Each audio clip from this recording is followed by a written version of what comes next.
much for it. Reports said J.Lo's album was the lowest charting title on the Billboard 200 of her career. And honestly, I think it has to do with the marketing of this whole project. She clearly put a lot of money into this project, but a lot of people just didn't even know that she came out with an album and the movie was supposed to go with the album. I saw some buzz surrounding the movie, but the album, not so much. She did perform on SNL, but there was just so much drama surrounding that appearance due to the host that night, Ayo from Hulu's The Bear, previously having made a comment on a podcast about J.Lo's career, saying that it was one of the longest scams, and later added that J.Lo thinks that she's still good even though she's not singing for most of the songs that she has, basically alluding to all these things that have been said about J.Lo not singing her own songs. This quote went public the week that both of them were supposed to be on SNL together, so that was the majority of the conversation that week, instead of it being like, oh, J.Lo is going to be on SNL to promote her new album, movie, and documentary.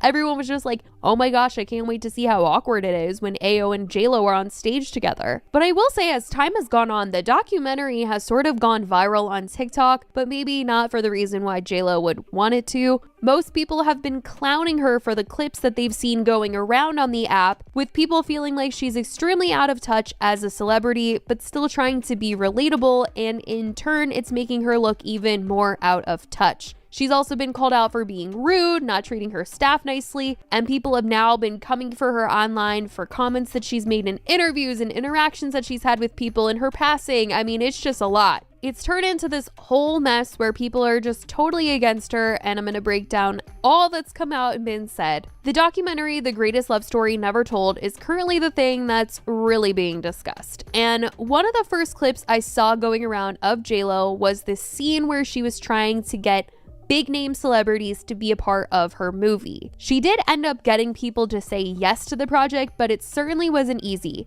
She had thrown out names like Bad Bunny, Taylor Swift, Ariana Grande, Jason Momoa, all of which who had turned down the offer. She was even seen at one point asking if Derek Huff from Dancing with the Stars could be in it, but he had a wedding, and she was still wanting him to do it and wasn't really understanding what the issue was, which is a scene that people have been like, J.Lo, he has a wedding, like he can't. And she still was like, okay, you need to ask him again. Another awkward moment was when they asked J.Lo if she wanted Vanessa Hudgens, and she responded, for what? Before another person noted that she wasn't available. And people were like, damn, like, you know, what a diss to Vanessa Hudgens. Now, I don't know if her team was just doing her dirty with the rejections or what, but they said that Lizzo had also said no to her. But Lizzo got online shortly after the documentary came out and said that she doesn't know who J.Lo talked to, but she would have been down. Ain't nobody told me nothing.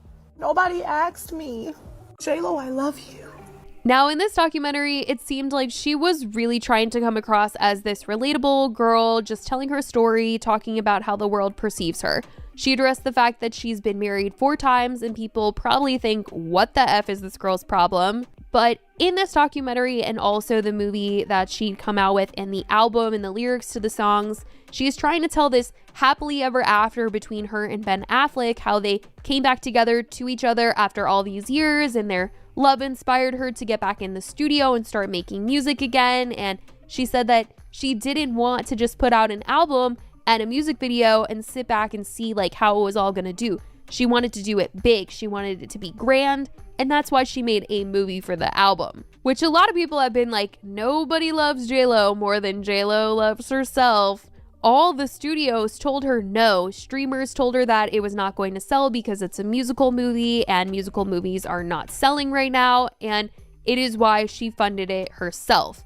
And we know how it did. But people have criticized her being surrounded by a bunch of yes men who were just letting this all go down, even to the point where they're talking about how the price of mud is about to go up after watching this movie and seeing a scene where J.Lo is getting muddy. Like, please, nobody is out here buying mud because they saw J.Lo dance around in some mud. Like, let's be for real here. But her team was like gassing her up, talking about this is going to be the best thing ever, even though everybody else, studio-wise and streamers, were trying to be real with her and just saying like, logistically, I don't really think the numbers are going to be there. Now, another scene in the documentary that has been pointed out the most online right now is this scene where she's working out and she takes her hair out of an updo and she's like messing with her hair, and she's talking about how it reminds her of when she was 16 in the Bronx running up and down the block because her hair is messy. And there's nothing like wrong with what she's saying, but it's gone viral because people are just like, what is she talking about? Her messy hair is reminding her of being in the Bronx. Like, is she trying to be relatable here? Like, what is she trying to say? Amazon Prime shared this clip as a TikTok, and the replies were, she needs any reason to bring up Jenny from the block. I'm so glad she lets us know she was from the Bronx, cause I was stumped for a sec. The block deserves royalties at this point. Girl, we're tired. I wish I adored myself as much as JLo adores herself. People even started recreating this scene on TikTok. I like taking my hair out like this. It reminds me like when I was 16 in the Bronx. I like taking my hair out like this. Reminds me like when I was 16 living in the Bronx, running up and down the block. Crazy little girl, used to be wild.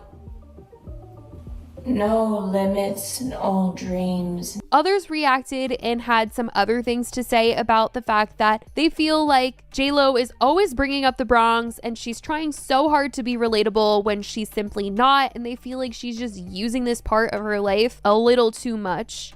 JLo is a delusional chaos demon. At this point, I don't even believe she's from New York anymore, because what block are you from, JLo? Leave us alone. Please stop using us to look human. We are sick of you. You don't do for us. Keep our names out of your mouth. We're not running up and down the block. Not all of us do that for kicks. You're stupid. Stop using us to look human. Stop using us to look relatable. I'm sorry, but as somebody from the Bronx, I'm tired. I'm so tired of JLo.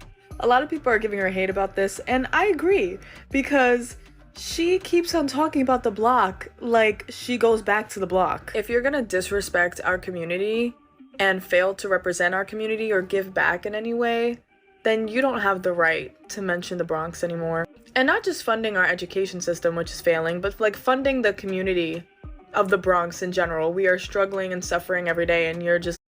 This week on Monopoly Go. He's been working so hard on this.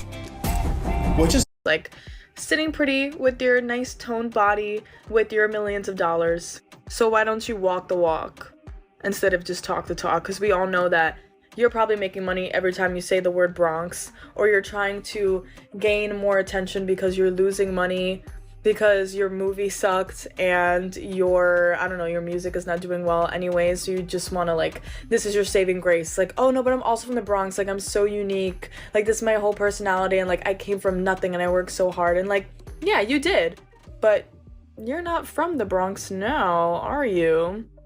And if you're not gonna support us and you're just gonna be like MIA, then let's stop talking about the Bronx. The conversation about JLo always bringing up her upbringing came up once again when people dug through old videos of her and found this Vogue 23 Questions video where she said what her go-to bodega order was, and it's ham and cheese on a roll and an orange drink, if you know, you know, and a small bag of chips. Which a ton of people were like, if you know, you know, like, we don't know. What is she talking about? Your bodega order as a real New Yorker, can say a lot about like who you are. It can also say a lot about like your specific neighborhood. So the fact that all boroughs, excluding Staten Island, don't even know what she's talking about, that is crazy.